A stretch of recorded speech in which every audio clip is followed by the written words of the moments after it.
Fat dyke, what the hell are you doing here? This entire country hates you, and you're the reason why everything is falling apart. You are going to burn in hell forever. Am I turning you on? Find a Bible and open it up to Leviticus. You know where you're going? You're going to hell. Because you're a dyke. Because you don't know what it is to know love. You don't know love. What We don't want anybody like you here. That's not love. Our school. That is lies. You can choose to go to any school you want. And that is what is going to put you in hell. Now get in a circle, and I just want, before we do another group, I want you to share a little bit.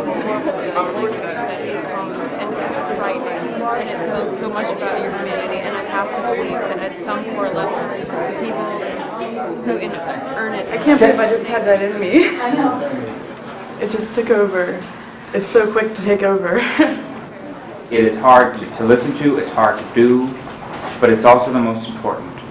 And it's important that we say some of the most ugly things that are going to be said to us. When looking back on the 1960s, at the lunch counters, they were ready. When the blows came, and the epithets came, and the kicks came, there was a quiet grace about them. And this is what grace is. Grace under fire. Right? It's really going to be very hard, and I think we have to be very hard. Because if we get out there and I'm fine, and Katie's fine, and Haven loses it, I've lost it. That's right. We've all got to be a little hard. Then we'll be tested in this way. I guarantee it on the ride. This is a way that we will be tested.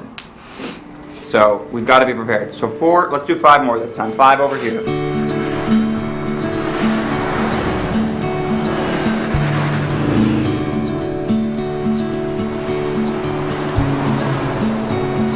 There are 200 colleges in the country where you can be kicked out simply for being gay. And I couldn't just sit by and do nothing. I grew up in Oklahoma, and there were no opportunities to do activism. And I thought, got a busload of gay people, I've got to be on it. So what I'm trying to figure out is if Christians want to open their arms and open their churches to embrace us, or if they want to continue killing us, if they want to continue kicking us out of their homes. My grandfather is a Jehovah's Witness, and so when I came out, he said it's not going to work. You know, being gay is wrong, that's it. And that's the perspective that so many of the students on these campuses have. I know the Bible, I know Christianity, I am a Christian, and I really feel like that's going to be shocking because they're going to be like, oh, you're like us. Growing up in Russia, the idea of free speech is like neither free nor really speech, and so to do this for 2 months is, I can't wait. I hope for the best.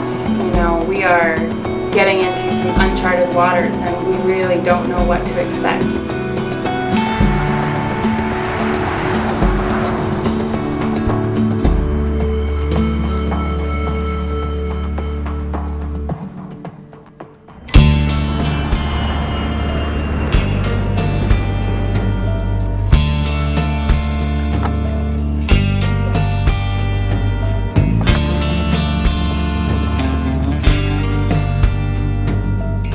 I'm a little nervous about a little bit of everything. The whole thing. Just because we're going to places that I would normally pay money not to go. I just left Manhattan, and I feel like it's already light years away from everything that I've known. I grew up in the South, and all these places where you think it's going to be bad, and somehow I made it in this bubble as well, that it was okay, things are fine. I feel like it's going to get harder, just going from Tulsa to, Lee to wherever we're going to go, Wheaton, and just hear over and over again, you're not welcome, you're going to go to hell. This is a crazy confession. When we got to the training in Dallas, I had no idea who Jerry Falwell was. I really didn't know, because I was conservative Christian, but evangelicals like Jerry Falwell don't think that Jehovah's Witnesses are Christian, so I was completely blocked from those influences. Yeah. And so I heard this name, and I did I literally Googled him and was like, who is this man? And I read all these quotes and saw YouTube videos and things. It's insane, the things he says. The thing about Jerry Falwell is that his official stance on our visit is that he'd rather his school burn to the ground than have our word heard on his campus. And it makes me wonder, what is at stake for this man? For 33 young people to come onto his campus to speak. And then the actual cops who are going to have to be like, yes, today I arrested a 24-year-old because she wanted to Talk about the Bible. and Jesus. At a Christian school. At a Christian school.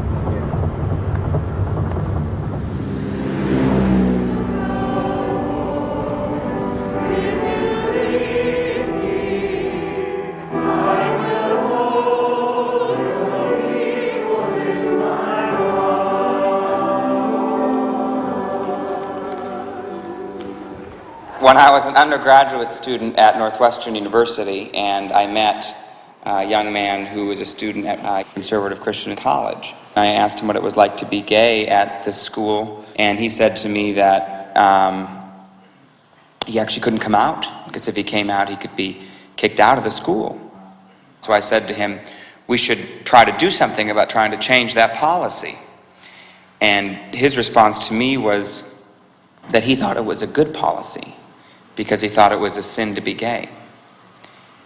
And I was angry, because we hadn't done right by him.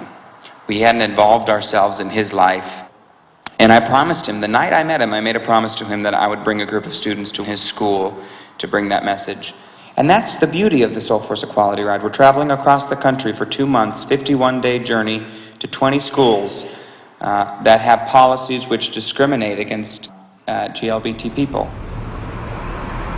The CCCU is the Council for Christian Colleges and Universities, and they're basically all the schools that we're going to visit, and they're the accrediting body for all of these universities. You guys as a group are in a difficult position because most of these schools are owned by a church.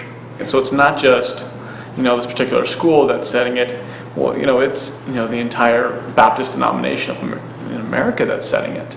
So they're not going to be able to change policy even if they wanted to. And yet, okay, so they can't change it, but people are still dying and committing suicide and being beaten up for being gay. Right. And even if the policies don't change, do you feel like that there is a way that we can advocate for safe spaces? I would hope at a basic level that people can walk from point A to point B without being feared if they're going to get jumped. So how do you make that a reality? That's a great question. I don't have the answer to that. Yeah. I think right here is a perfect place to talk about that. It'll take a lot of time, and it won't come just from you guys. They've got someone who's writing a $40 million check for a new library, and they don't want to anger them. So But then it's that difficult. comes down to, these are like Christ-centered universities, and like sometimes you have to go against what those with money and power have and hold true to, the following Christ, Christianity, for me, is about listening and being with the other, and by them meeting with us, that's what was occurring, and so I'm grateful for that.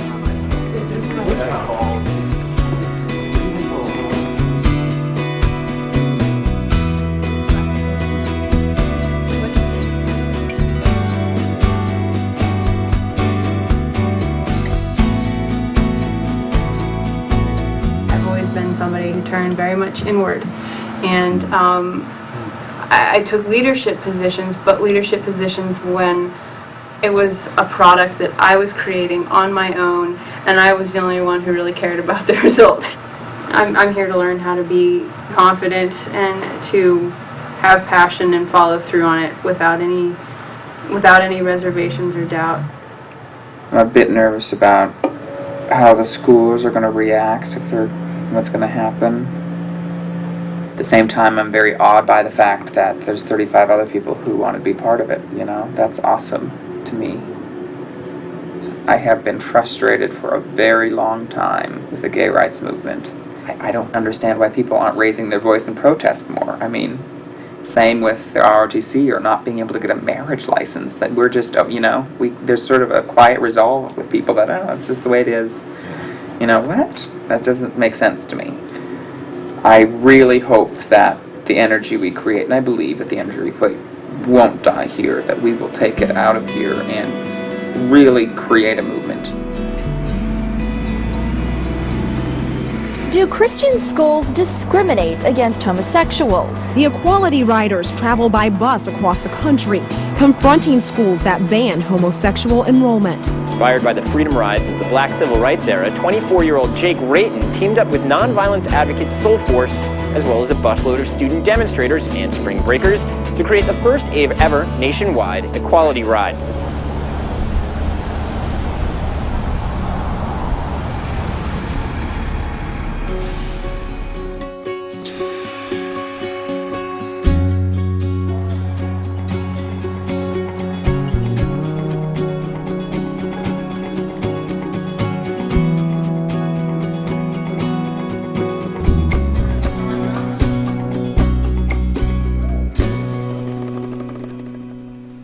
This is a very interesting time for Jerry. The new dean is being installed. There are all kinds of activities on that campus today, and in we come with our little flag. And Jerry is going to say, swat that fly. You bring love to the world, you bring love to that campus, you bring love to the people around us, and everything you do reflects either love or anger and hate. Don't let it happen. These folks are victims of misinformation. Don't let it happen. Today, when we step onto Jerry's campus, there might be something that happens to Jerry that says, don't arrest him. I prayed on it last night and Jesus wouldn't arrest him. Don't arrest him. We forget that Jerry follows a Christian. And there's a pretty clear reality here about what Jesus would do if Jesus was a student of liberty, or if Jesus was the chancellor of liberty. He'd welcome us on. And if he's praying to Jesus, as I know he is, something could happen in Jerry's heart today that says you're welcome on. So we got to take that step and let Jerry make the choice he makes.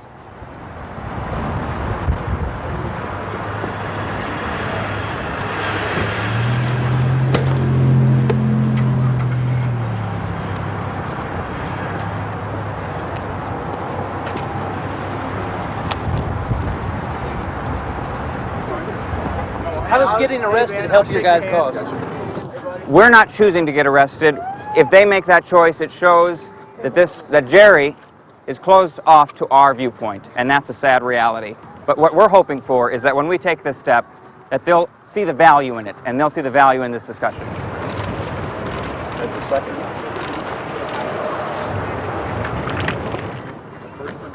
one. We come to Liberty University today seeking to foster understanding. Understanding that the Bible has been used for centuries to exclude and discriminate. The Inquisitions, the Crusades, the justification for slavery, the second-class status of women, and the rejection of the disabled are all examples of biblical misuse. Today it is the exclusion of gay and lesbian people. Sir, Today, you have been informed that this is private property and that you are not to be allowed to come on today. If you proceed any further and do not retreat, we will be forced to place you under arrest for trespassing and inciting others to trespass. Do you understand me? I do understand. All right, then you need to turn around and leave now. Today it is gay and lesbian people who are the other, the outcasts of the church. We must learn from the church This is and end Sergeant religion-based Ryan. discrimination. Placing you under arrest for trespassing. I do.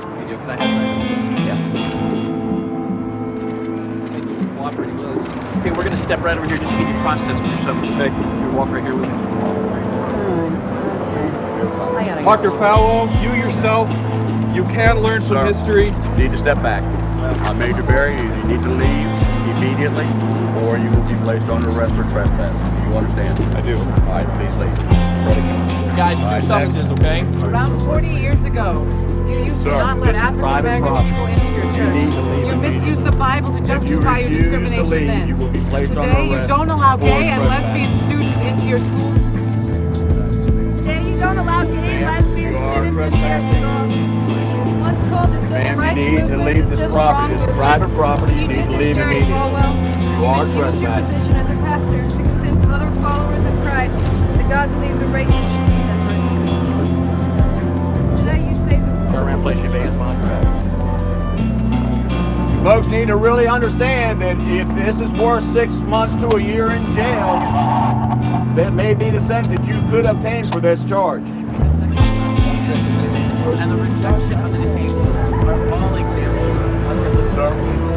And so we come to this school with the understanding that once and for all, we must learn from this for him and end religion-based discrimination.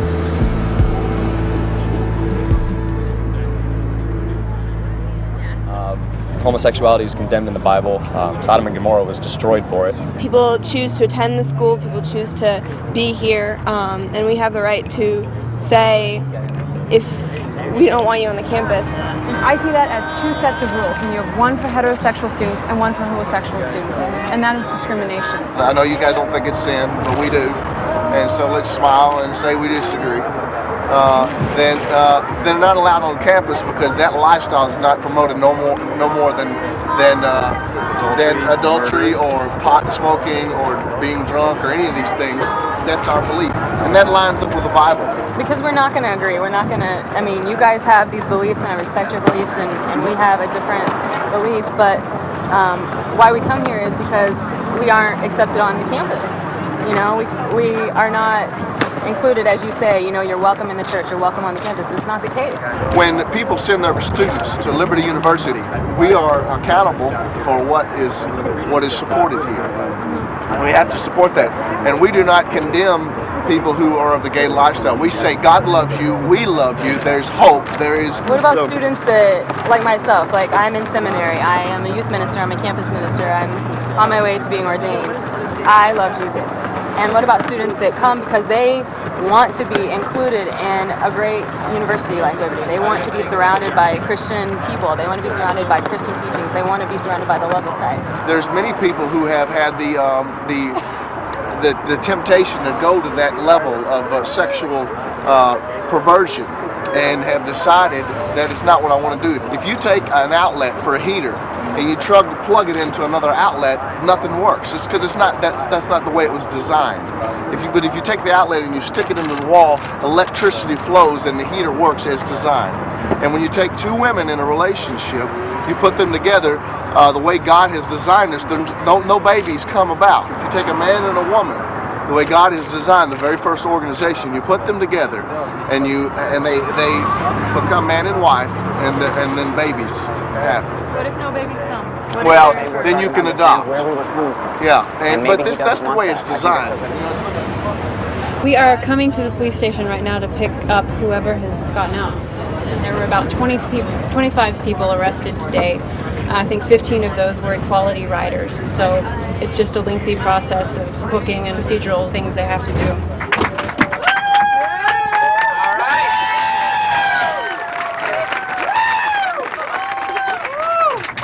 Good to have you, Jake. We're done. Not really, but... How was it? That was fun. It was awesome. They really got me into charges. Good. They're like super thick. Hey, man. Well, Jake, they're like, oh, they're not. Okay. Some people come out. Amazing. I got to talk to a crowd of about at least 10 people. Really? Listen.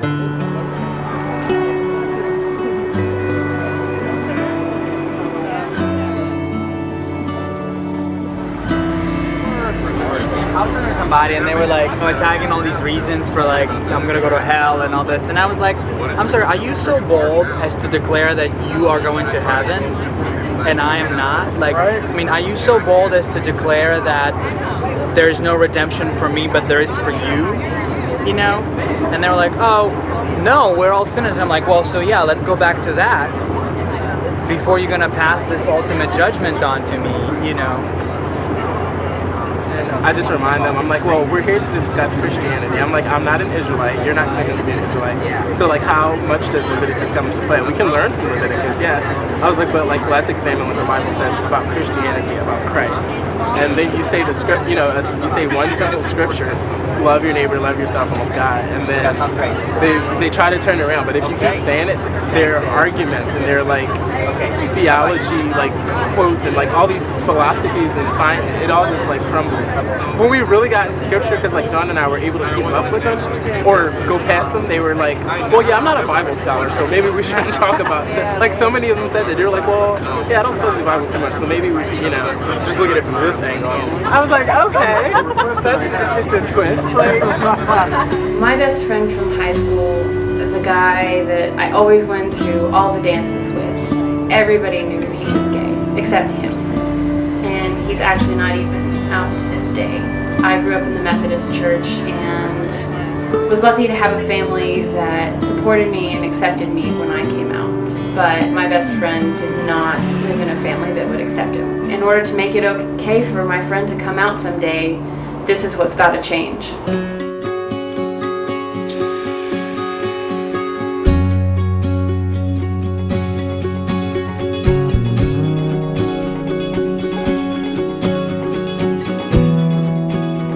Regent sent us a letter tonight saying that they are rescinding their offer. It's a very mean-spirited letter that said we had been disingenuous in our approach on this. They say we don't have any policy. They do. Their 2005 student handbook prohibits homosexual conduct. They say we'd never make statements that are positive of what they've done. That's wrong. We released a press release commending them for their choice to host us. So they said they'll arrest us when we come on campus. I suspect they're not going to move back from that. So They're expecting a rumble today. They're going to be disappointed. Is this campus police? No, it's GDG. Campus police don't have. Right here? Yes, sir. I feel like I've been betrayed because Ken Miller has always been so, you know, I'll help, and then to not be able to find him for days and be greeted by police already. It's like we're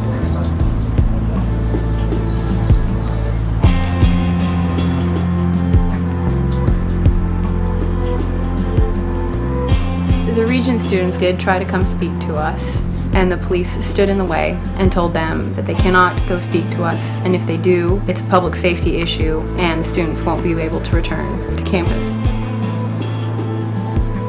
One of our riders held up a notepad with his number written on it.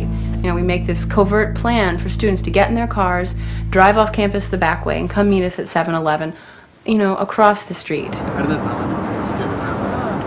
So we spent the day at Regent, and we were really hoping that they would let us on to talk to students, but they made it very clear that we were not welcome. So we've decided that tomorrow we are going to walk on campus, and if they decide to arrest us, then so be it. We're not going to let them relegate us and our conversations to the parking lot of a 7-Eleven. If we do that now, then we're sending this message to their students that it's okay to let the school do that to them every other day of the year. In many ways, their reaction is worse than Liberty. And, oh yeah. I mean, we would have thought Liberty would be, the toughest and hardest, but right. I'm looking forward to tomorrow. Are you nervous?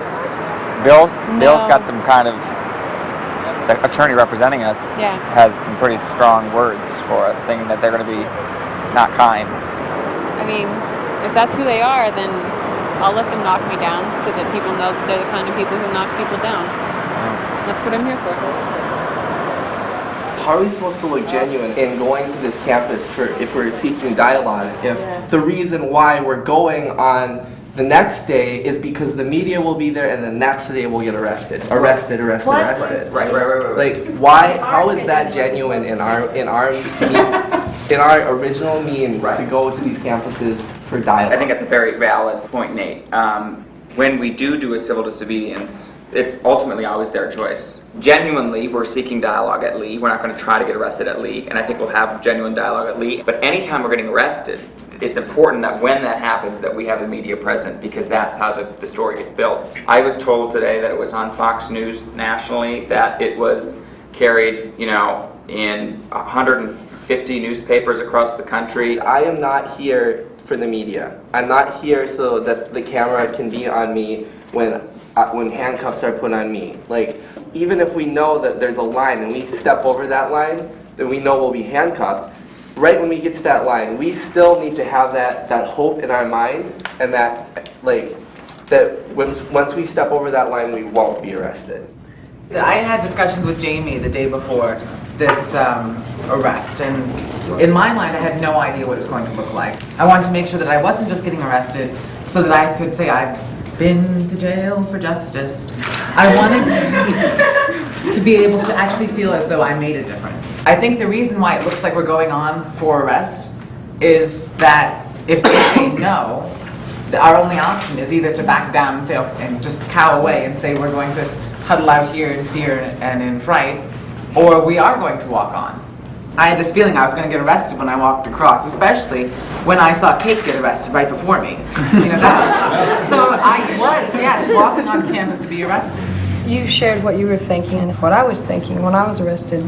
I would much rather be one of us spending a few days in jail than be one of those students ready to slit my wrists because I'm gay and everyone's telling me not to. Every time, the way I looked at it, I thought, well, maybe this gets attention for one of those students, and one of those students feels like someone's reaching out to them. And nobody's ever gone that far for them before. Nobody's ever gone that far for that faggot. But we loved them. We loved him that much. You got the whole world in your hands, you got the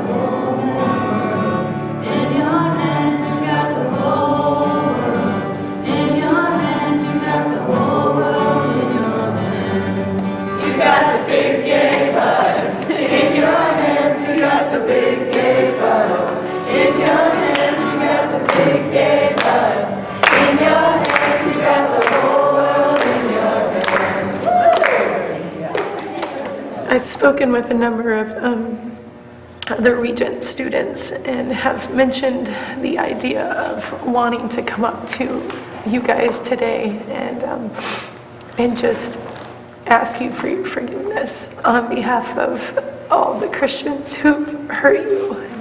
And we really don't know how it's going to be received by the university. I would hope that you guys would not walk away from today feeling like no one's open to dialogue. We really get it that you all want to speak to us. And that's where I'm drawing power from this morning. I know that there's students on that campus who want to speak to us. And it's the administration that's stepping in the way.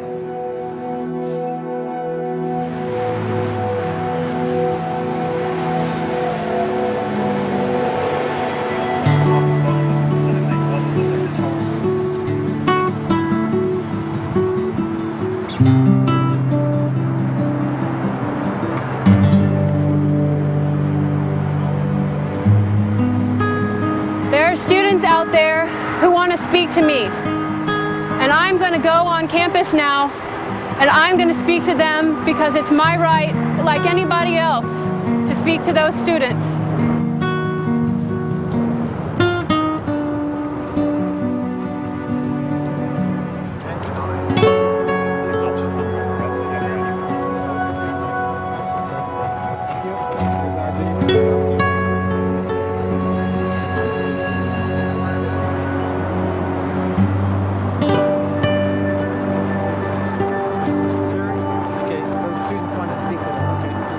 It was a form of communication to be arrested, saying, I put myself out there to stand for what I'm speaking about, and that nothing will deter me from bringing this dialogue.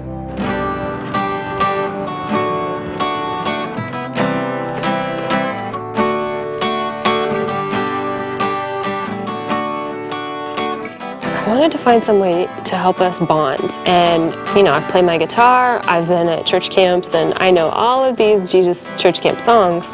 But I didn't want to bring a song that would only speak to some of the writers and not all of them. And I came across this song, Om Shanti. Peace inside of my mind, God and only God is moving me. And I thought, you know what? In 1 John in the Bible, in the New Testament, it says God is love. And it has the same meaning and the same integrity for the song. But for people that could not say God and only God is moving me, they could say love and only love is moving me. Peace inside of my mind, love and only love is moving me. Om Shanti, Om Shanti, Om Shanti, Shanti. For the past 4 years, I've been living in Berkeley, California, going to seminary, being prepared to be ordained in the United Church of Christ. I told my parents that I was going on a ride for 2 months. I told them that we would be going to 19 schools across the nation, talking with administrators about how they discriminate against some of their own students. That's what I told them. What are we doing? Haley's father has found out that she's on the ride. It might liquidate her bank account, and so she's trying to close it. Oh my goodness. I think these might be a few people whose parents don't know they're on the ride. That's so awful that he would do that. The ride got big. My dad read about it, called me, and he said, you better not be on that bus, Equality Ride, and if you are, you better get on another bus home or else you don't have a home to come to. And then he hung up. I wasn't going to get off the bus. And it hurt. Every student here on Lee University's campus has been given a set of guidelines to follow tomorrow. On it, they're encouraged not to be disrespectful or make derogatory comments. They're told to just act as Christians and continue on their normal daily activities. But what will happen when the Equality Riders roll into town remains to be seen.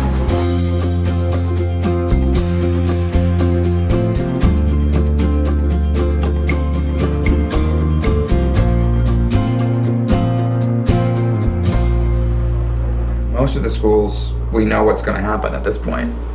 But they have been so kind of almost scared to enter into any sort of real agreement. We know they're going to allow us on campus, that we're not going to be arrested for the first time, which is great. So it's just sort of weird that we're not at a better place with them, you know. So and we don't know what's going to that's going to look like, and that's what tonight's about, is to figure that out. We can't have 3 first schools be civil disobedience schools, like, because that's just going to be what all other schools are going to pin it as. And the CCCU has said very clearly that this is going to be the school on which they're going to judge, you know, who we are as a group. So I don't get why we're having an 11th hour meeting with the league, why we can't have this figured out weeks in advance, you know. For those of you who don't know, we just at 1010 had a meeting with the league officials. We are not allowed to give speeches, presentations. We are not allowed to set up tables on campus. We are not allowed to mass give out flyers. Basically, the only thing we can do is talk individually one-on-one to students. I'm hoping that things will change for Friday. And if not, we'll have a different discussion Thursday night about that. But at this point, I have every belief that we can have a huge positive impact on campus tomorrow. We've now, out of the chute, gone to 2 CCCU schools. Both have been disingenuous in the offers they gave us. I'm going to go and be in Dr. Khan's office at 8 a.m. and I want to sit down with him and I want to ask him why he said one thing to me on the phone and I'm hearing another thing at 10:10 the night before we go. So with that, if we could say a prayer. Join hands. Our time tomorrow at Lee, God, is why we came here, is why we did this journey. In your many different names we pray. Amen. It completely shocked us, totally outside the realm of the spirit of, you know, dialogue we thought we had with Lee University. So 8 a.m. Jake and I go in to meet with Dr. Khan, the president of Lee University. We do believe that homosexuality, homosexual behavior is morally wrong, and I guess that's our basic difference with this group.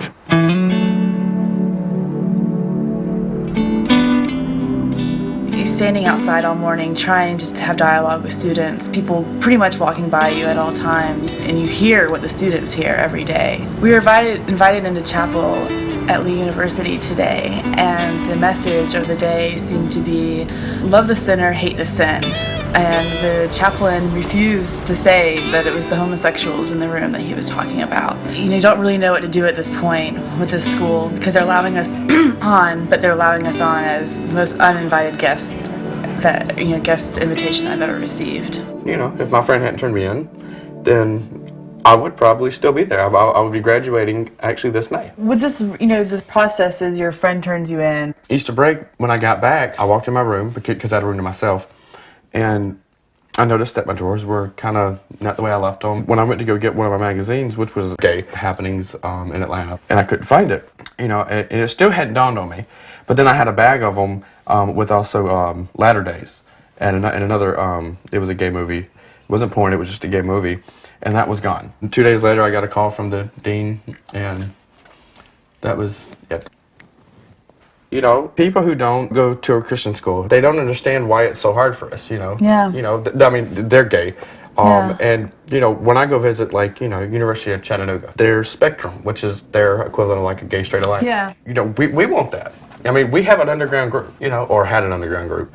Does it anger the people in the group enough to? Oh, it does. Oh, it does. Understand? But there's just really just the consequence. There's nothing to do. You know, you have the consequence. You know, it's if you do that, you risk being outed, which a lot of people aren't willing to do. I think I'll start with talking about the meeting with Dr. Khan. He said to me, you know, really, I think you need to find a way to basically appreciate receiving half a loaf. Those were his words.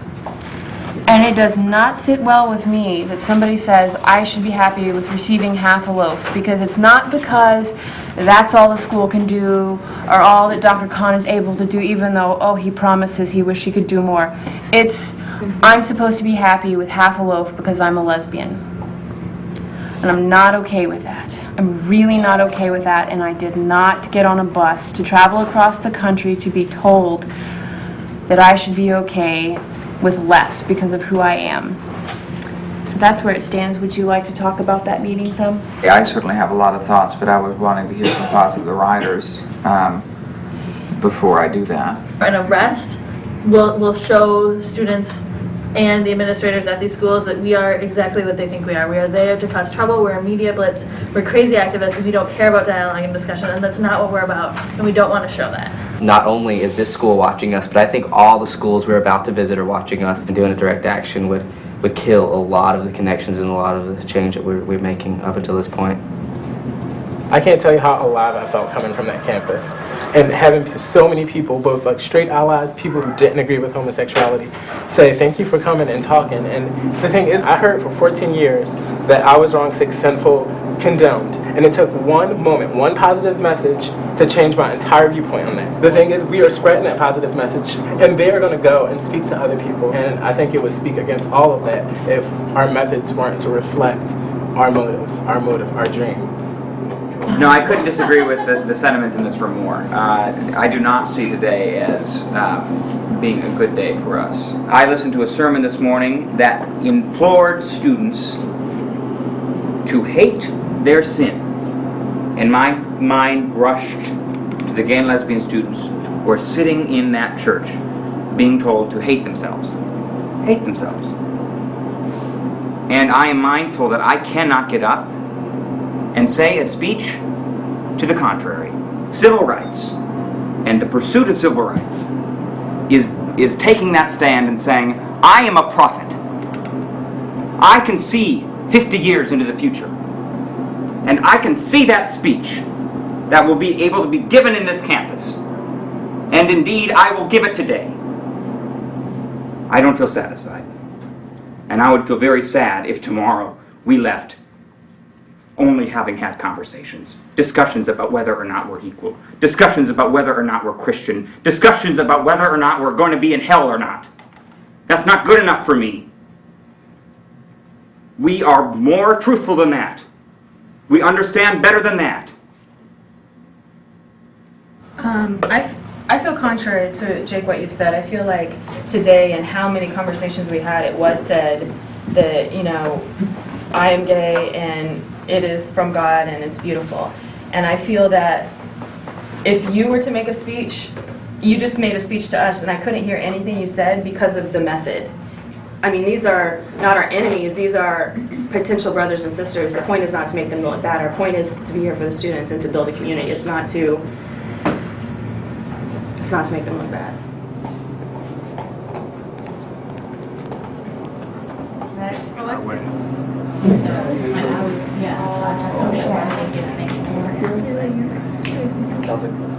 Well, I think my reaction right now is I can't believe you just walked out of the room and said it was our decision. And he's human.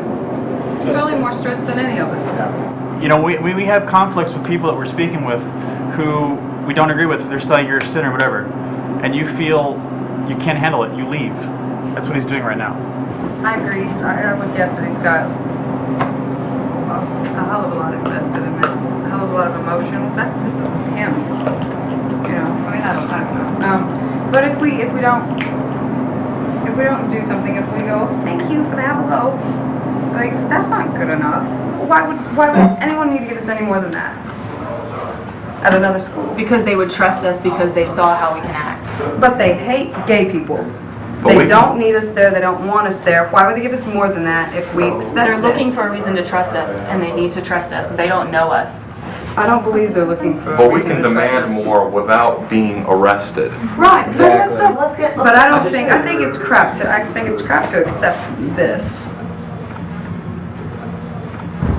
This is such an intense experience for everyone that when we're done, we're just, I think, all going to go into some major depression because it's going to be impossible to match the intensity of every single day. I just want to take you to show you that our bus, our beloved big gay bus, got defaced tonight. There it is, Bagsmobile.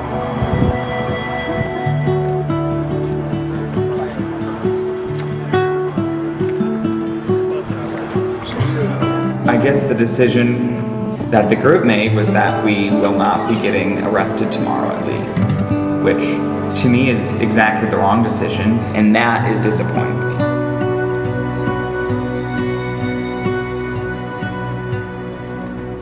Daniel, thanks, Steve, Jake. Hey, Chris. Randy, how are you? Daniel, a student from Lee, approached me and said, "We heard what happened to your bus. I want you to know that it wasn't one of us." You know, our bus driver, Dondi, saw the people who did jump out of their car and do the spray painting. And so, you know, I was like, of course, we know that. It was some crazy person from your community. We're not going to hold that against you. But he also said that I represent a student group here. That afternoon, Equality Riders and Lee University students came together to wipe off this disgusting display.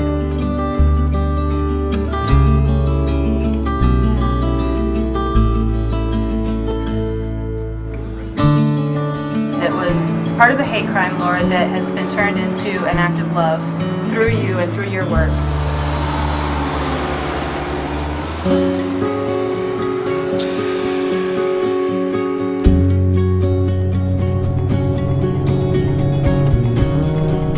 Oklahoma Baptist is important to me because I'm from Oklahoma. Is that it? Yeah. Yes, that is OBU. OBU is ahead to the right with the steeple.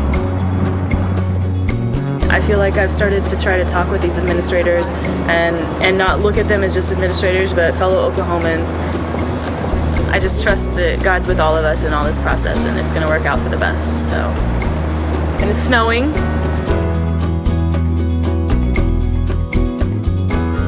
The bus pulled up outside of my church, Church of the Open Arms.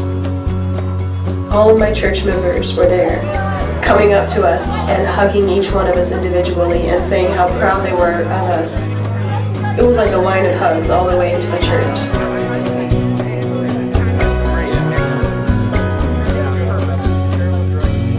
The welcome was awesome, was it not? Yeah. All these people, it hasn't been like that anywhere. Like, Has it not? I mean, the way they welcomed us in Tennessee was they spray painted facts. So I mean, Lauren Topliff is a junior at Oklahoma Baptist University. Lauren kind of came out for everyone on campus. Jake approached me and asked me if I would be willing to speak with Newsweek. They were wanting to talk to a gay student about their experience at OBU, and I decided that it needed to be done.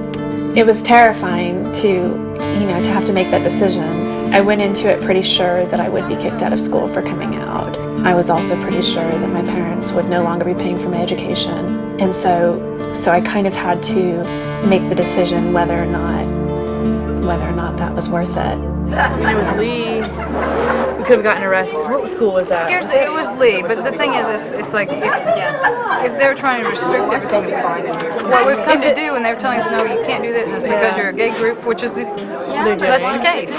Like, how would you feel if we just left? Said thank you for that little bit and left. I've said quite a few things on campus pretty openly. If you guys were to step back and say, oh, well, thank you for allowing us to even be present here, and no, we won't do all these things we had planned, I would feel totally betrayed, honestly. If we accept all of these limitations, we accept the fact that these limitations are placed on us because I'm a lesbian and I'm with the GLBT group, and we send that same message to all the students on campus. I said we have to think on it and pray on it, talk with you, we'll come to a decision, we'll be clear and up front, and we'll give him a call by midnight tonight. Let's just come and do our thing. We need to be upfront with him. That's the way it's been at every other school. Okay. It's also a testament to we are people of our word and we go into open agreements and follow them. In September of 2004, I moved to Hawaii. I really wanted to go hang out with my new friends and stuff. So we started walking down the beach, and I noticed out of the corner of my eye 2 men following us. And before I knew it, I felt someone brush against my right arm, and I looked over, and it was the 2 men. And they asked, they said, where are you guys going?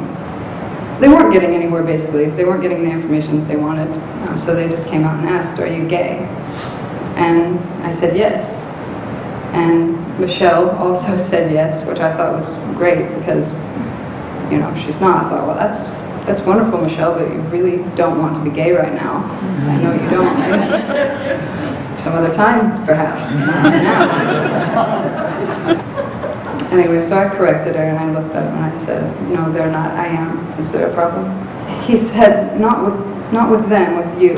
And he looked at me with such hatred that I've never seen before.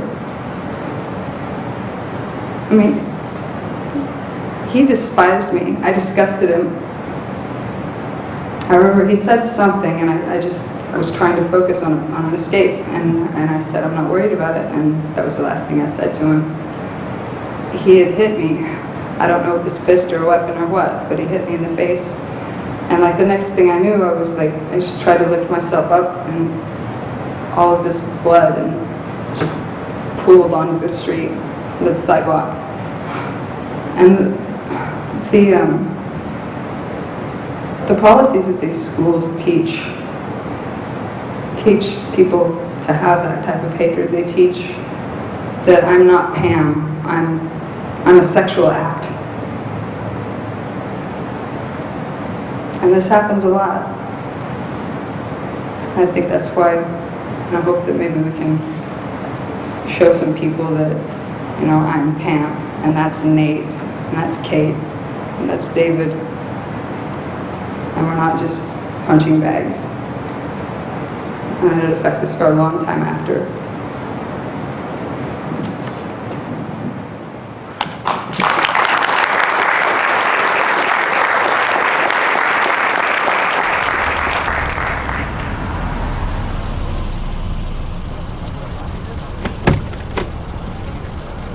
I am so grateful that you got to come through Oklahoma and that you got to stop at the church. I was so proud of the church. I was like, you know, Equality Riders, this is my home, you know, this is my church. This is like, actually I didn't expect the Equality Ride to make as much media as it made. Like, I really had no idea that that was going to happen. Didn't your parents really find out about it before a lot of them? They found out about it pretty early in the publicity, like the first right? day. Have you had more contact with them since the TV interview and? No. I mean, I saw my mom. My mom actually took me out to dinner, and it was really nice. And she said, you know, I have to ask you one question. Do you really feel that God is calling you to do this? And I said, yes. And she said, okay. As you spend time with all the organizational details, are you having any time at all to feel some of the feelings that are a response to your dad's reaction? Yeah, I mean, yeah, I can't deal with it right now. I just can't.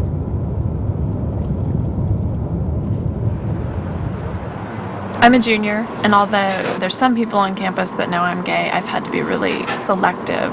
I don't think that I really realized what the policy was and what it meant, you know, to live on campus and go to OBU before I got there. And freshman year, it was really scary to realize that I was going to a school where I had no protection, where I had to not get close to people, you know, scared that maybe they might ask questions, or you know, not being able to say anything when the kid behind me in class is chanting faggot at somebody, and having to sit there through that. And it was scary realizing that I was going to a school where I had absolutely no protection. I'm not that familiar with Shawnee, but, and I'm like, where do you people go? Like, where do you go just to, you know, just to be safe? Like, I've heard that some people go to Linda's house. Like, is that it? Well, like, we would have the Sunday afternoon, Sunday evening dinner. I would cook dinner for everyone, and then we'd watch the L Word. And so it was just it was a get together. And the problem with that is that there, you know, it was a group of 3 or 4 of us, and we couldn't really make it known that we were doing that. Right. And so, you know, it was great for that group, but students outside of that group couldn't know about it, really. I think it would be good to talk about reparative therapy, because I don't think a lot of students know that OBU actually practices that. They practice it today, still. You're sent to a counselor that believes that you can change your orientation, and you have to sign a statement at the end that you have in order to stay in school.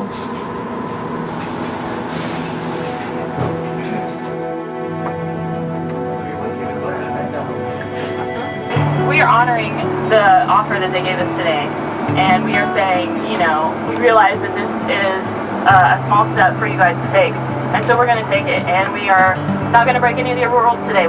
Then tomorrow we're going to say, you know, you extended us an offer and we took it, and now we are going to extend you guys an offer, and hopefully you will take it. We are going to push you to take one more step.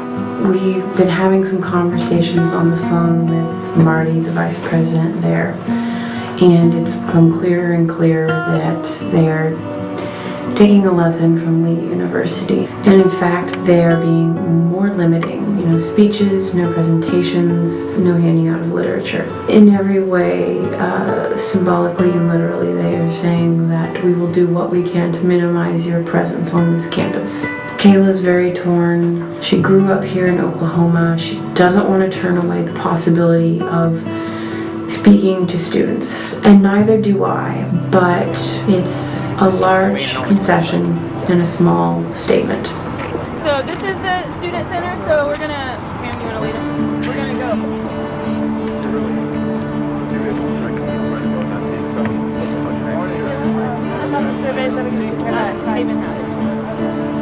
University officials say the policies and practices are based on Judeo-Christian values and the Bible's viewpoint of sex. It does not discriminate between heterosexual and homosexual. We see sex itself as in the confines of a man and woman in a marriage relationship. But that viewpoint didn't stop the university from allowing Soulforce on campus, and the student who claims harassment on campus says she's determined to stick it out. We got to talk to a lot of students, so Thursday went well as far as speaking to students. It was painful though, because that entire day I and the other writers experienced what gay OBU students experience every day. We accepted inequality that day. We had decided that on Friday we're going to make a stand for OBU gay students.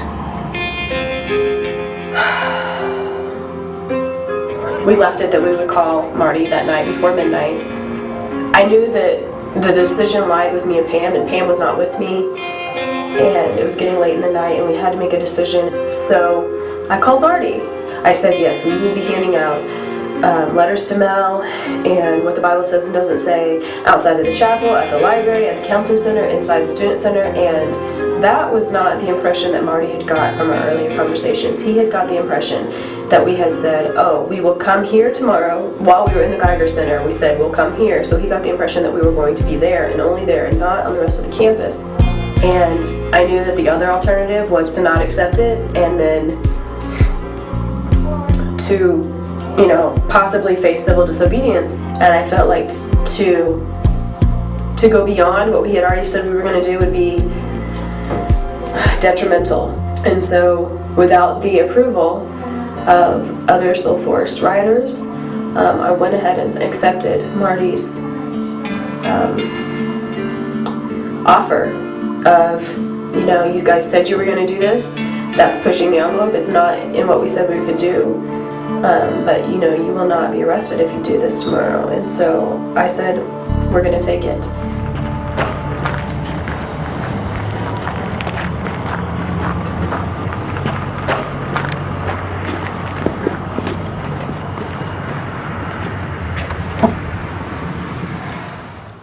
I think that yesterday was great. I don't think that it really pushed the administration to look at things differently or make any kind of a change. And I would be disappointed if you guys left and that still hadn't happened. There was confusion. I don't know. Like today, I guess I'm disappointed. What's gonna happen? Pretty much nothing. I mean, we're doing what we did yesterday, except we get to hand these out. That's it. That's the extent of it.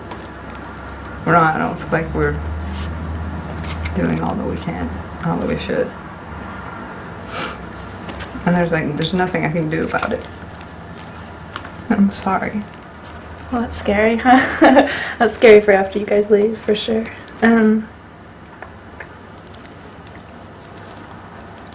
Wow. I don't even know how that came to be, but because apparently it happened last night. Somehow it was, in a phone conversation, it was, somebody agreed to, we'll pass these out, and not even on campus. It's like, yeah, you can keep the fags and the dykes in the Geiger Center. Nothing's gonna change. Nothing's gonna change as a result of that. But then it's like we have to be careful too, because we can't like just throw new things out there. Because that's, like, we've not gone back on our word at all, ever. And we can't. Well, to administration anyways. Yeah. To the extent that I've put myself out there, that makes, this decision makes that a lot scarier. A lot scarier that I did that. Yeah, I feel let down. We came here to face inequality, and we have made some steps here at OBU. Inequality still exists, and it is not okay, and we hope for a brighter future. I want to ask Ryan Rolston to come up here. Ryan Rolston is 22 years old, from Houston. She was a freshman in 2002 here at OBU, majoring in cross-cultural ministries. I met a girl and started dating her, and we got caught kissing at OBU, and by one of our friends, and the friends told the administration, and the consequences were devastating. There's 20 days left in the second semester, and they said that they would allow me to stay the next 20 days if I abide by their rules. And their rules were attend counseling once a week. I said, okay. Not to have any contact with any of the friends that I had made the first year of school, not to have any contact with that. Of course, not to have any contact with the girl I was dating at the time. I lost 30 pounds in 20 days. They were the most depressing days I've ever experienced in my entire life. No resident director, no resident assistant, nobody came by from the administration to check on me to see if I was okay. And I always wondered what would happen if my life ended in that dorm. Would anybody care? I longed to just feel accepted by somebody or someone, to feel okay, to feel happy with myself. And I couldn't find it. I couldn't escape it. Till I finally found something that did. I tried cocaine once and I became hooked instantly. May 19th of last year, I entered into a rehab facility. And I realized then in rehab that it wasn't God that rejected me.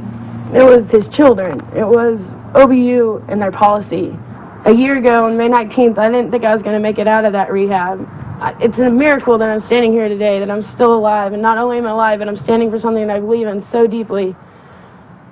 And from now on, when people ask me what the proudest day of my life is, definitely today.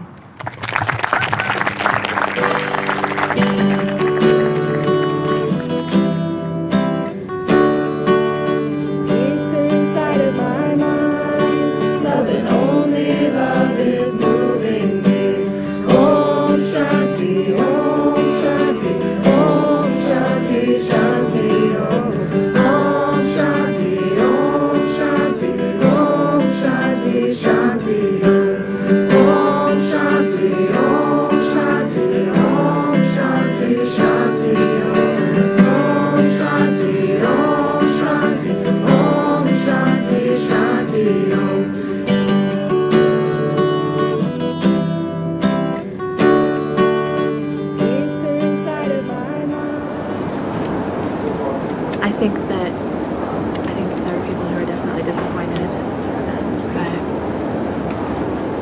Disappointed about what? That we didn't stand up a little bit more. for the way things played out on Friday. I felt better after the rally, though.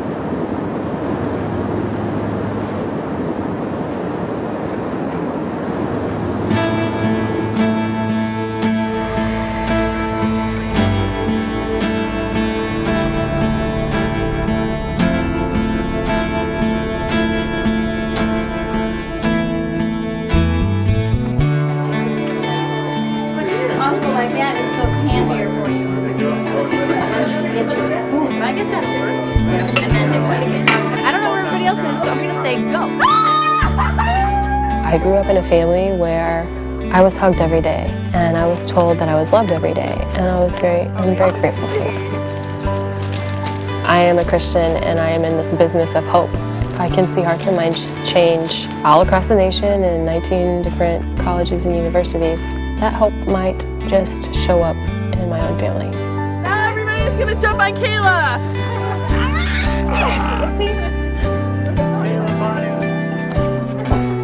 I don't like this prize!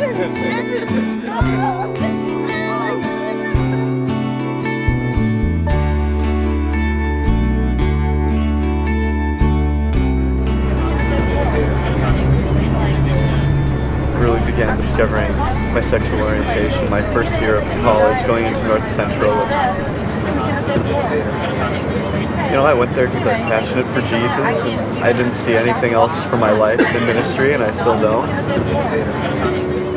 David Coleman is, without question, the most unimpeachable young man I have ever met. North Central was the exact right college for him, but for the fact that he was gay. Well, I was suspended, and the condition of my return was that basically I'd have to prove to them I'm not gay. And that's something I can't do with integrity. North Central decided that, okay, they didn't want us on campus. We'd experienced that before. But they also locked their doors and chose to put 2 security guards at every single door. What you have seen in your lifetime is a shifting in tactics, where instead of gay rights parades where you have 2 or 3 men chained together in leather and bondage and all of that stuff, parading naked through the streets, now you have people holding hands, nicely dressed, talking about the marriage covenant. If I were to tell you that in our neighborhood there's a pedophile who molests little children, and then say that he's the nicest guy on the block, he's in the PTA, he works in the Rotary, would that cause you to think that that child molester is still okay in the sight of God? The Bible talks about this perverse behavior. There's this individual has sex with animals, but a nicer guy you couldn't know. He absolutely a hoot to be with. Tells great stories, you know, funny. Would that change your attitude about sex with animals? We are not people who are people of opinion and trend. We are people of the Word of God. This is the air I breathe. This is the air I breathe. Your holy presence living in me. They were policing the entrances. Every student had to show their ID, and they only let students in. It seemed like we were completely shut out. So we decided to do a sit-in. Of course. Your very word spoken to me, and I'm lost without you. David Coleman was kicked out of here last year for being gay. I wish I could have been here then for you, David. But we're here now. We're here now for the David that'll be kicked out next year, or the year after that, or the year after that. To say to you, to say to Dr. Anderson, to say to the students of this school, we are gay, lesbian, bisexual, and transgender people, and we stand here convicted in the knowledge that God loves and affirms us as we are without reservation. Preachers and pastors have said, this Bible says that slavery is okay, so we cannot abolish slavery. This Bible says that it's okay to oppress women, and so, you know, we're going to oppress them because they say that's what God says. And so now, you know, it's the gay and lesbian people, they're saying, let's not repeat history over and over and over. I'm sorry, but I have to go inside. I don't want to hurt you, so please just let me in.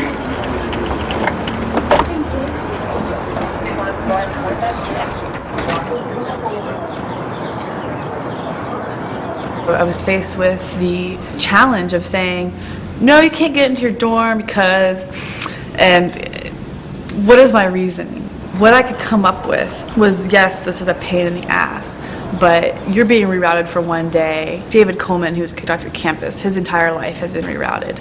Every gay student on your campus is rerouted because they cannot live openly. They cannot go about their normal days as they would if they were in an environment that accepted them.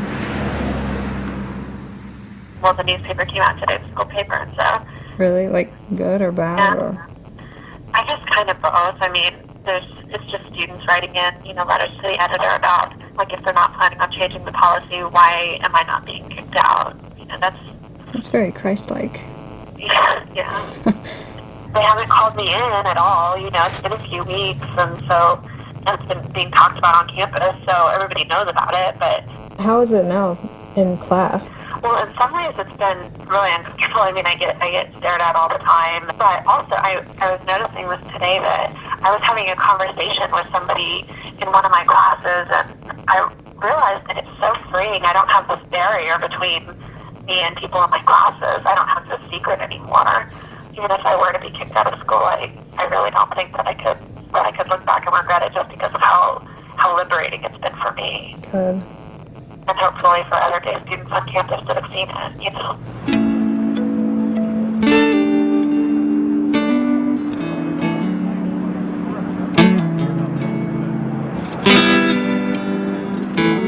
Most of the time I felt like there's 40 doors to this complex, and there's another door 10 feet away. But a girl came with a really big suitcase and wanted to get into our door, and clearly had just gotten back from Easter with her family. And she was really nice when I explained to her what was up. But then her boyfriend came and was baffled that he was like, you can't sit there. It's against the rules. But like right now, immediately, we won't change the policies. We won't create these like idealistic changes. But what can we do, or what can we help you guys do that will make a safe space now? I think that maybe you guys didn't see initial results other than people, just being annoyed with you blocking the doors. But I think that further down the road, there will be results of what you guys did. Because me as a student, I can't really say that. I can say it to my close friends that I trust, but I can't say it to the student body as a whole, because that's just not okay. But you guys can say it because you don't go to school here, I agree with Luke. I've had a lot of good conversations as a result of you guys coming that I would have never been able to have otherwise. It was like, 6 months before you guys were here, we were talking about it. A couple hours before I got kicked out of North Central, it was the graduation celebration in 2005, and I was singing with the NCU chorale up on stage. And I looked down and I saw President Anderson looking at me, and next to him was one of the Board of Regents. And I couldn't figure out what his look at me was all about. The look in his eyes as he looked straight at me was one of, it seemed like pure disgust and hatred. The Board of Regents doesn't, I think, understand what it's really like to be at North Central. And these are pastors, these are good people who run the denomination. Martin Luther and John Calvin were good men of God, and yet they condemned Copernicus' teachings about the world being round because they said it was unbiblical, and so very good and holy people do very unholy things. It's important to think about history when you're talking about implementing change, because it's small groups that made the civil rights movement what it is today. It was people that did ridiculous things in the eyes of society. And I think Jesus did the same thing. For the woman on the day of Sabbath when he healed her, Pharisees are like, no, pretty sure it's Sabbath. You can't be doing that today. It's illegal. It's illegal. It's not part of the, the Jewish law or whatnot. It's against the rules. Good job. The Union Vigil today was interesting. When they finally showed us where our bus could go, we were at the very far edge of campus, where there was no buildings, no people. It's symbolic to how gay people are treated at these schools. I was really concerned about Will Roberts, whether or not students would come, and that there'd be any dialogue with them. And it turns out that's what happened. No students showed up. The administration didn't let us on campus. We were arrested, and we weren't able to speak to our students. That's always the last thing that we want. Cal Baptist was a really hectic stop. Basically, we were told that we were confined to one room, that we couldn't distribute literature, and we immediately go outside and start handing out literature. The administrators would say, "You're breaking the rules, you need to stop." And we would say, "No, we can't stop, this is too important to us." I knew the day at Azusa would go well. We had a full day planned out with the institution. We had evangelical Christians who wanted to hear what these gay people were saying. To have that many people watching what we were doing, listening, going to our forum was truly significant and amazing. Today we went to Wheaton. It's the Harvard of Christian schools. You know, if you want to go to Christian school and you're really smart, you go to Wheaton. Wheaton is prepared for us. Unlike a lot of other schools where they just haven't had this conversation, Wheaton's not like that. They've heard our message, they've heard the counter arguments to it. It might sort of descend into this he said, she said kind of thing. I don't know that that's going to get us anywhere.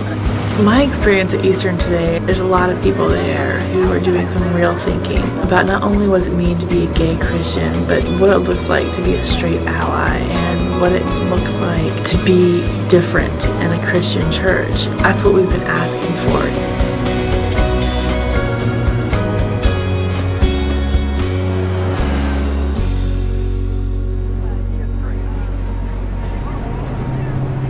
We're going to Brigham Young University because it is probably the most anti-gay school. My eyes are just wide open and I'm thinking, it's on. It is so on. About 2 months ago, I was sent a very curt reply from Vice President Jen Sharman, essentially saying, we don't want this dialogue, we're a private university, respect that and go away. We are obviously being ignored by the school and minimized in every way, and we have to do something which is so visible and so real that they can't ignore it anymore.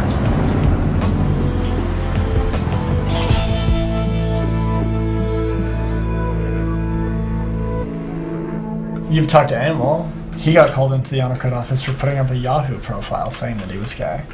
Like, that's all it takes. We're gonna get called in. It'll happen. I will be very, very surprised if it doesn't. How do you engage in dialogue with a school as a student that the very dialogue that you're trying to bring about makes you guilty of advocacy, of perhaps getting kicked out of school? Do you know about Stuart Mattis's story at all? What happened is Stuart was 32 and he'd been dealing with being gay for all of his life. He went to the steps of the local congregation. Actually, it was the morning that there was supposed to be a large congregational meeting, regional conference. Yeah. Stuart killed himself there on the steps shot himself to death on the steps of that building.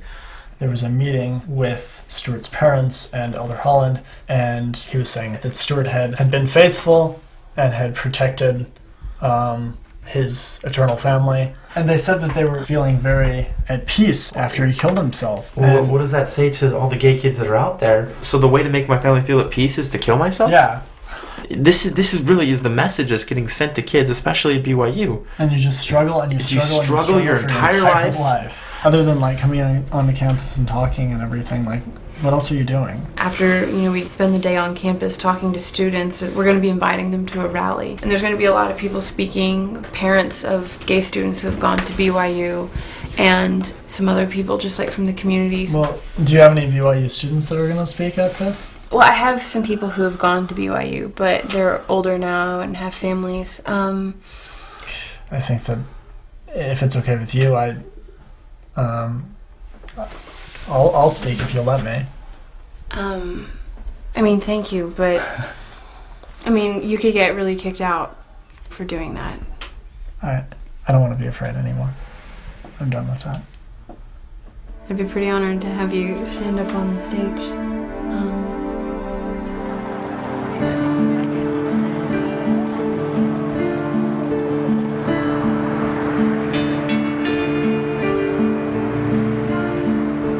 We arrive on campus and we get to come on without having any sort of schedule of events. And people start coming up to us. They know who we are and start crowding around us, 4 and 5 deep to a single equality rider. This being a private university, what is the purpose of the words you're talking about? To come to you with the facts of people dying, people killing themselves, and people being unsafe here. And I want to ask you what it would look like to you on your campus if you were, and what it would mean if we were to create a safe space here for LGBT, and how that is going to affect you in your relationship with God, and how that could affect you. Because what I see is that is needed here. According to the way that we believe, it's a sin to be that way. And we don't make space for other things that we think are wrong. We don't make space for drug abusers. And I don't mean to be equating those two things. Well, if they're trying to curb their drug behavior, if we would like them if they're actually... But I mean, we don't have a little corner set aside for them to go smoke up. You know, or I'm not looking for a space for people to go sleep together. I'm looking for a space for people to go and talk to each other about this and to explore their feelings and to be able to grow with God in those feelings. I've met so many people on this trip who finally coming to terms with their homosexuality has brought them closer to their personal relationship with God. And as far as I'm concerned, that is your most important part of your religion, is you and God and that relationship. I don't think we should have the philosophy that, you know, oh, this is the honor code, we can't change it. Like, we probably shouldn't break it if the rule's there, but we can change the rules. We keep saying we're there to plant the seeds. Well, that's the first sprout of the seed, is when the students start talking together, because they're the ones that are going to be there after we're gone.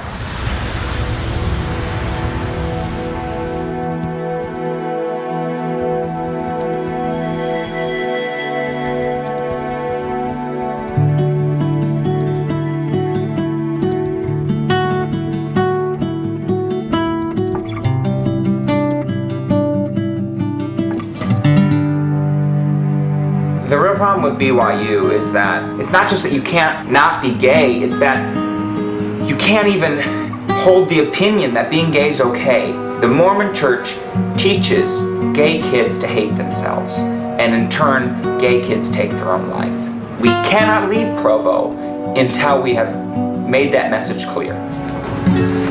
John Michael Inman. Just gonna go down the list. Kate.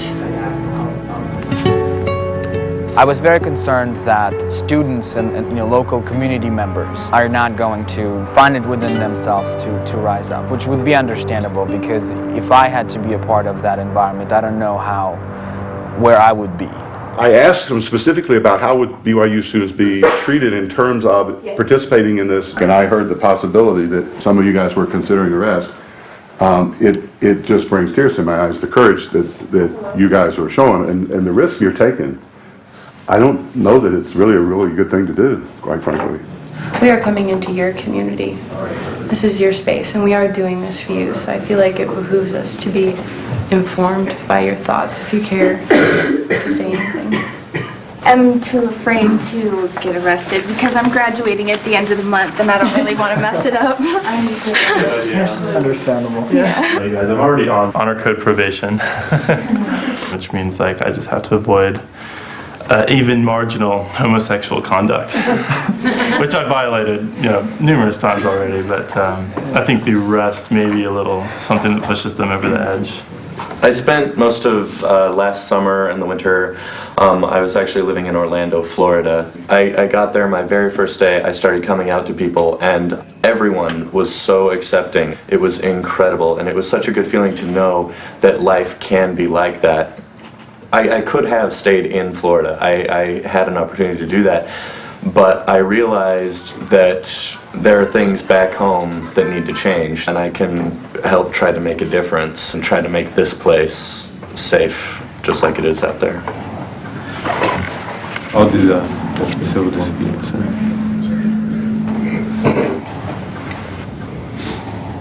I'm so proud of the students at BYU. People tell us that we're courageous and we're taking a big risk. And when it comes right down to it, I feel like I'm risking 2 months of my time and risking coming on a bus and being with people, but I've learned a lot being here in Provo. And it's been a lot to me. This has been the most powerful stop for me. So thank you.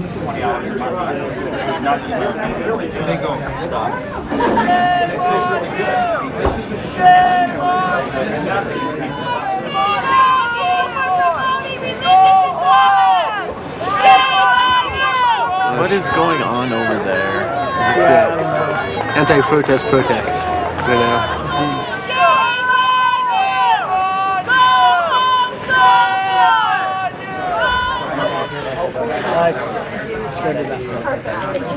Have you not spoken in front of large groups before? Oh, I have. Just not large groups that might want to Stone me afterwards? stone you and then kick you out of the school. Yeah. And then next I want to go ahead and get to our speakers, Matt Coolish, who is a current BYU student.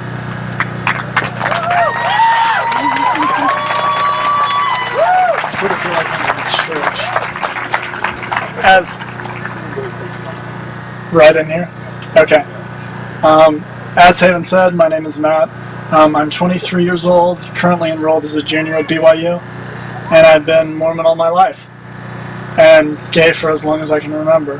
At 19 years old, I felt an overwhelming desire to tell my parents that I was gay. Several days afterward, my mother came down to my room in the basement to talk to me. She cried.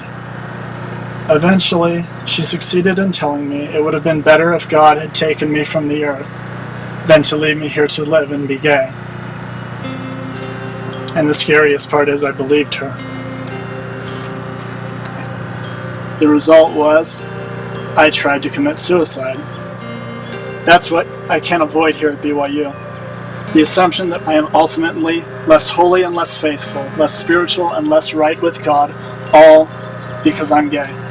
I simply ask why. Why are things done this way? What are we so afraid of?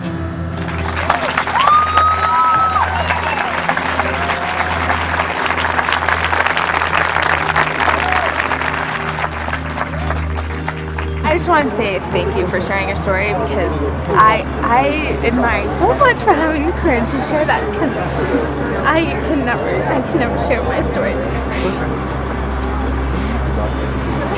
I hope this can change something. I really do.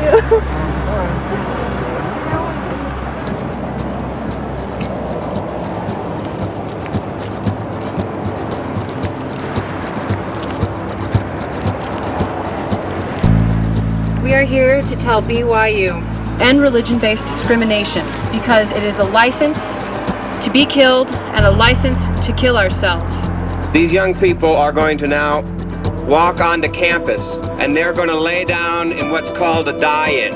This demonstration represents something that they don't want you to see. And so when these students lay down on the ground to represent the long list of LDS people who have killed themselves, the BYU administration has chosen to arrest them.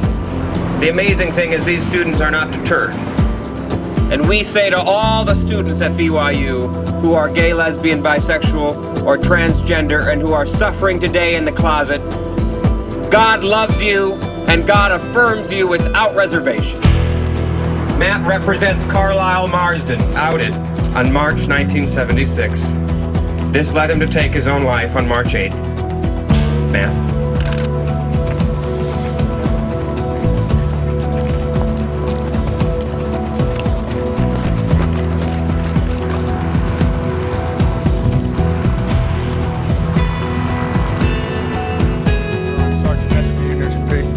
Police are trespassing. You need to leave immediately.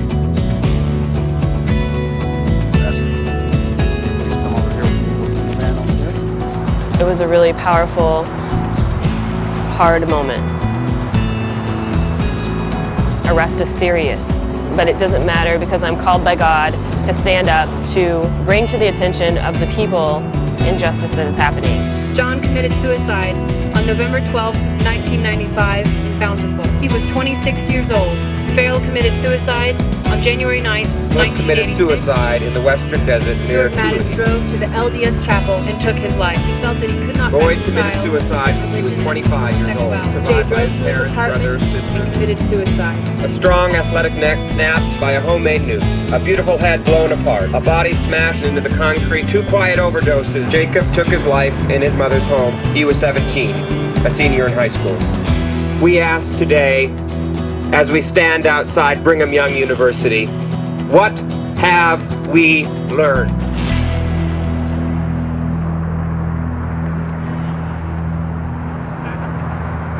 Our society can feel like it's just caving in on us, you know, because a lot of times it seems that no one agrees, that no one gets it. We've just been to these schools and witnessed how nasty they are to gay people, and these students stand up with us and then we leave them alone. Of course, I was so afraid for them. But I believe that it's much more painful to be in the closet and hide who you are I'd rather take an ass kicking. I'd rather be beaten to a bloody pulp than be in the closet or hide.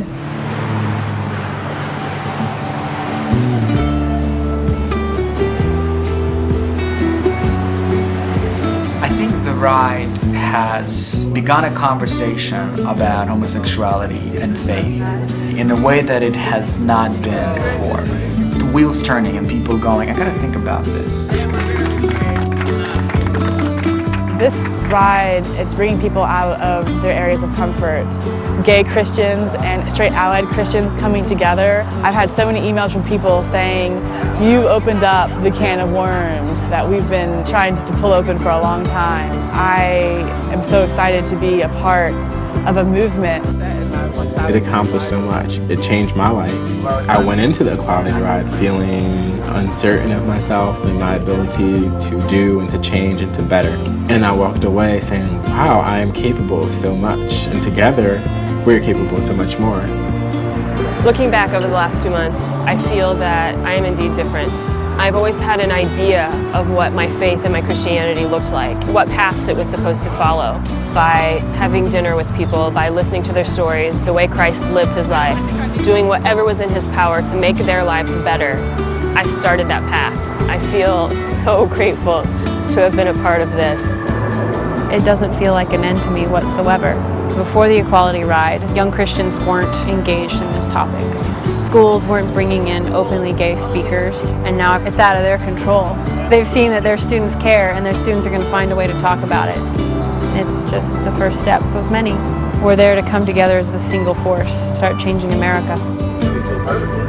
We talked to well over 10,000 Christian young people in this country. You know, whether or not we changed their minds, they had to seriously think about and consider our perspective. It was a perspective for many of them that they had never even heard. Homosexuality is part of God's design for human sexuality. And most important, we talk to young kids across the country at these schools who are gay and are living in a community and in a school that stigmatizes them, and said to them, guess what? We're young, we're gay, and we believe without reservation that God affirms you and loves you just as you are.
for what you believe in.